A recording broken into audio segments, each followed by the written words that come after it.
For a club that reached a Champions League final earlier just this year, Borussia Dortmund have struggled to find their rhythm in the 2024-25 season. They currently sit 7th in the Bundesliga and have been knocked out early in the DFB-Pokal, another domestic competition they are historically known for winning or at least making deep runs in. And while they boast the best home form in the league, their results and performances on the road have been nothing short of a disaster. So, what have been some of the underlying causes of these issues and inconsistencies at Borussia Dortmund?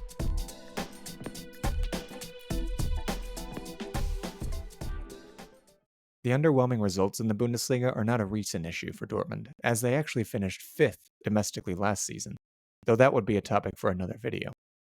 In the summer of 2024, the club underwent a massive overhaul across every major department. Edin Terzic resigned as head coach shortly after the Champions League final and was replaced by up-and-coming coach and former Dortmund favorite Nuri Sahin. He was joined by assistant coach Lukas Piszczek, who is another club legend.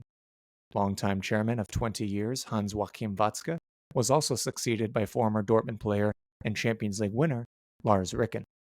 Other changes included Sven Mislintat returning to the club as a scout, and club legends Marco Reus leaving after playing 11 years at the club, as well as Mats Hummels, who was a staple in Dortmund's defense in recent seasons. Under these new and young faces, Dortmund began to chart a new vision for the club. The style of play under Terzic was often pragmatically focused, making it difficult to progress the ball and build up in an effective way. This would result in the team switching play often and relying on through balls over and in behind oppositions in counterattacks. Sahin, on the other hand, prefers a more dominant, possession-based game. And with this shift in philosophy, combined with the long-standing absence of a ball-playing midfielder for some time now, the club landed the signing of Pascal Gross, a player with a similar profile to Sahin in his playing days, to help with ball progression. With this addition, Dortmund were looking to bring more dominance in their style of play and control games better through the midfield. However, as we've seen so far, this idea has not exactly come into fruition, and there are a few driving factors behind that. Emre Can, the current captain and primary number 6, has been a divisive figure for his inconsistent performances and risky style of play.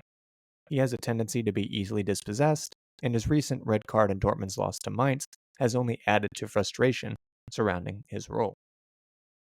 In the case of Pascal Gross, who is 33 years of age, he has had to shoulder a larger role than originally anticipated due to the ongoing injury crisis at the club. With Dortmund having multiple games this season with a single senior player on the bench, there has been little to no room for rotation and fresh legs in the team.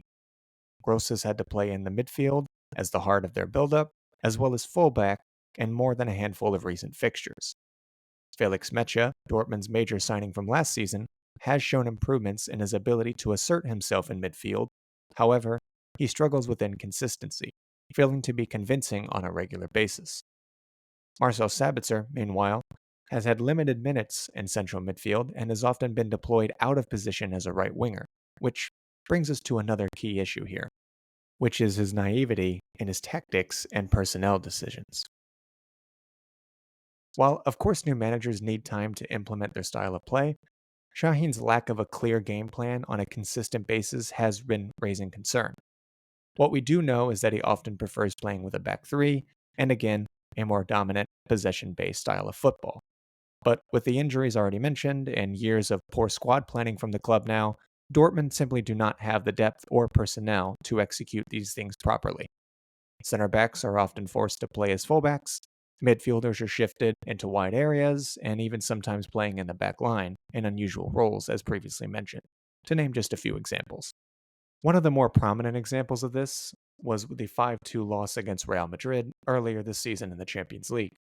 In the first half at the Bernabeu, Dortmund managed to find their way up 2-0 through intense and direct play, often either targeting Madrid's right side in Lucas Vazquez or through link-up play from Serhou Guirassy, a pivotal player from Dortmund this season.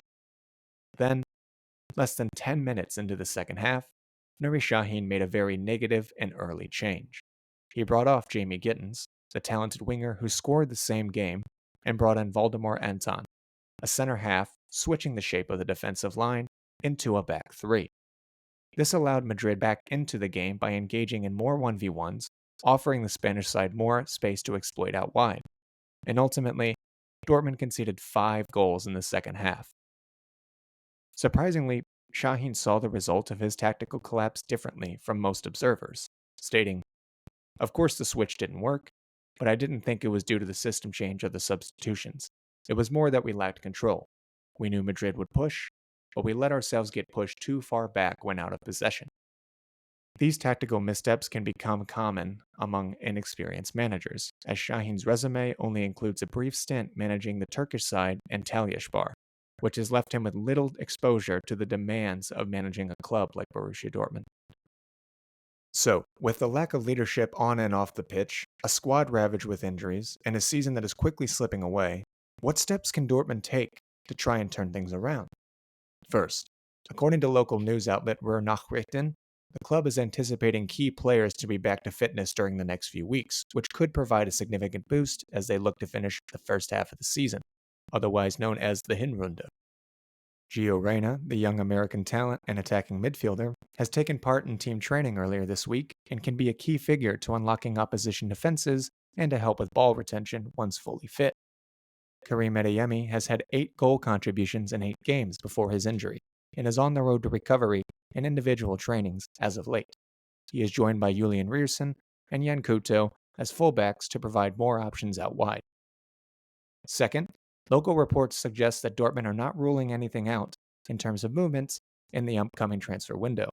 Daniel Malland is reportedly seeking a move away from the club, which could free up funds to reinvest in key areas like the defense and central midfield. Lastly, the worst-case scenario, if the club decides to part ways with Nuri Şahin, there are several intriguing managerial options available who could bring much-needed stability to the team. Names like Graham Potter, Niko Kovac, and Christian Streich, to name just a few, could provide the experience and tactical acumen needed to guide Dortmund through the remainder of the season. Thank you for watching, and of course, if you like this video, feel free to throw us a like and subscribe, and check out our show, The BVB Podcast, anywhere you get your podcasts.